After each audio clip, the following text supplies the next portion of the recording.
Episode 18, Mencari Jejak. Arkan menarik rambutnya frustase karena tidak berhasil menemukan jejak Ciara. Mantan istrinya itu tidak ada di mana-mana, padahal Arkan sudah mengerahkan banyak waktu agar bisa terus menjangkau wanita yang kini memenuhi ruang di hatinya itu. Namun, nyatanya mantan mertuanya begitu gigih menyembunyikan keberadaan Ciara. Ponselnya berdering, ada telepon masuk dari Johan. Arkan mengabaikan pesan itu. Dia tahu pasti Johan akan mengabari kondisi Jihan saat ini. Sungguh Arkan sudah tidak peduli terhadap wanita itu. Kepeduliannya menghancurkan segalanya, dan kini saatnya Arkan belajar dari kesalahan. Tidak berapa lama ponselnya berdering kembali, kali ini nomor dari ayahnya. Arkan mengusap wajahnya kasar. Jangan sampai ayahnya mengabari hal-hal yang buruk, atau bahkan ayahnya menyuruhnya untuk menjenguk Jihan. Tidak, Arkan tidak sudi. Sedari tadi ponsel Arkan benar-benar berisik, karena tidak tahan akhirnya Arkan mengambil ponsel itu dan mengangkat panggilannya. Halo Arkan, ayah minta tolong padamu, bisakah kamu ke rumah ayah sekarang? Kening Arkan mengernyit.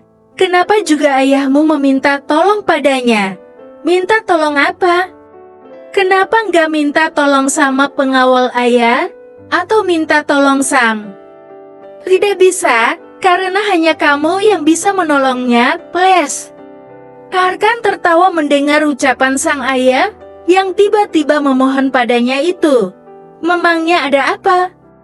Aku nggak mau ke rumah kalau ayah tidak menceritakan masalahnya. Terdengar hela nafas di seberang. Ibumu datang dan dia memintaku untuk bicara padamu. Arkan hampir menjatuhkan ponselnya. Entah kenapa mendengar nama ibunya membuat Arkan sakit hati. Hestia pergi meninggalkan Arkan, padahal cowok itu sudah melarang sang ibu untuk pergi, tetapi tetap saja Hestia meninggalkannya demi memilih karir di luar negeri. Meskipun ibu dan ayahnya sudah berpisah, tetapi Arkan ingin mereka tidak pergi kemana-mana. Arkan masih ingin bisa bertemu ibunya setiap hari, biar bagaimana. Arkan tidak pernah ingin terlahir dari keluarga yang broken home. Makanya dari sekarang Arkan masih saja menyalahkan sang ayah atas semua masalah yang terjadi, akan kupikirkan nanti. Jawab Arkan kemudian mematikan panggilan dari sang ayah. Arkan menjatuhkan wajahnya di atas setir mobil. Dia sebenarnya tidak membenci ibunya, tapi Arkan hanya kecewa. Apa mungkin yang dirasakan Ciara sama seperti yang dirasakan ibu? Hingga membuatnya pergi meninggalkanku? Gumam Arkan, mungkin memang hati wanita begitu lemah, hingga memilih pergi daripada harus bersama dengan orang yang telah menyakitinya. Johan menatap wanita yang masih terbaring lemah itu dengan tatapan iba. Setelah beberapa jam yang lalu Jihan melahirkan secara cecar dan anak yang dilahirkan menderita gagal jantung, hingga akhirnya 2 jam yang lalu dinyatakan meninggal dunia. Johan turut prihatin melihat kondisi Jihan yang seperti ini, tapi dia juga tidak bisa berbuat apa-apa. Jihan hanya sebatang kara, kedua orang tuanya sudah meninggal dan tentang kerabatnya, Jihan sama sekali tidak tahu. Makanya, jadi orang tuh jangan jahat-jahat, bikin rumah tangga sahabat sendiri jadi hancur, dan akhirnya bayimu juga tidak kuat hidup lebih lama. Mudah-mudahan setelah kamu sadar harus segera insyaf, biar nggak kena karma lagi, ujar Johan menatap Jihan yang masih belum sadar itu. Setelah itu Johan keluar dari dalam ruang rawat Jihan. Pria itu mengambil ponselnya dan melihat apakah Arkan sudah membalas pesannya atau menelepon balik. Namun ternyata tidak ada pesan apapun untuk Jihan, membuat Johan menghela nafas kasar.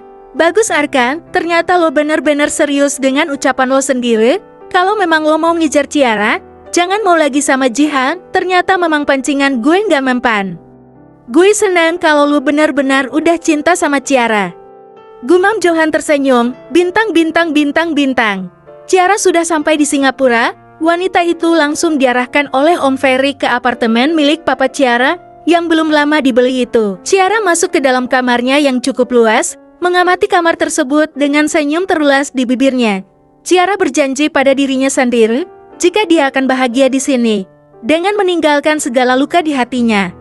Ciara ingin membuka lembaran baru sambil mengobati bekas-bekas luka yang masih tersisa. Kehilangan anak yang belum sempat melihat dunia adalah luka terbesarnya, hingga Ciara memutuskan bercerai dari Arkan. Karena menurut Ciara, dia sudah tidak sanggup lagi jika harus menahan diri dan hanya diam saja saat mengetahui kebohongan demi kebohongan yang dilakukan Arkan. Aku tidak boleh ingat nama itu lagi, semuanya sudah berlalu, dan aku akan belajar untuk menjadi wanita kuat dan mandiri. Ciara berjalan ke arah jendela yang masih tertutup tirai tersebut. Wanita itu menyibak tirai berwarna putih itu dan matanya terperangat ketika melihat pemandangan kota yang begitu bagus di depan matanya itu. Kalau seperti ini, pasti aku akan betah memandang ke arah jendela. Seru Ciara sambil tersenyum lebar. Wanita itu membuka pintu yang terbuat dari kaca tersebut.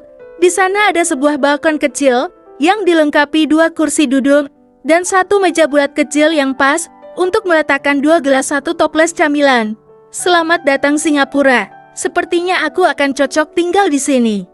Ciara memutuskan untuk membersihkan apartemen yang sebenarnya sudah dibersihkan itu. Menata letak kamar dan perabotan yang tidak terlalu banyak di ruang tamu. Setelah selesai, wanita cantik itu memutuskan untuk mandi.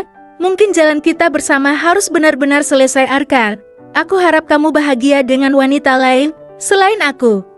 Bersambung.